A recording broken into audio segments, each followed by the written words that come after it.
દુનિયામાં સૌથી મોટો દગો છે ને લગ્નમાં જ થતો હોય છો ભાઈ. ગાય છે એવું કહીને સિંહણ જેવી પધરાવી દે. એ જમરૂની પત્ની એને કે સાંભળો છો, આજ આપણા લગ્નના 5 વર્ષ પૂરા થઈ ગયા. જમરૂ કે વાહ, તો હવે નવે સુરતી ચૂંટણી થશે કે પછી આજ સરકાર રહેશે. એક વખત સમી સાંજ હતી.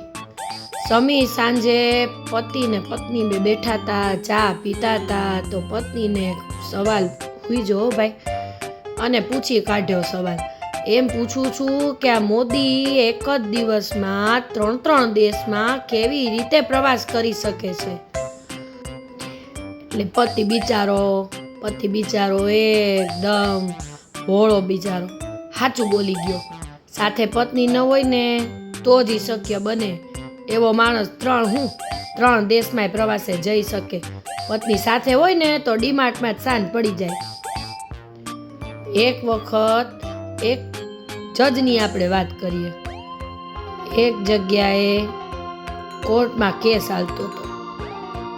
જજે ગુનેગારને પૂછ્યું, તું 5મી વાર કોર્ટમાં આવ્યો ભાઈ, શરમ નથી આવતી તને?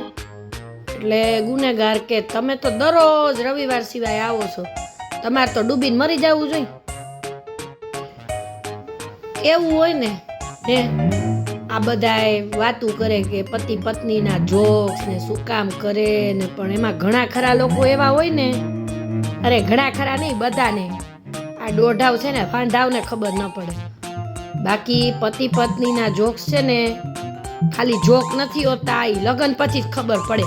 વાંઢાવ માફ કરજો, કુંવારા માફ કરજો ભઈલા.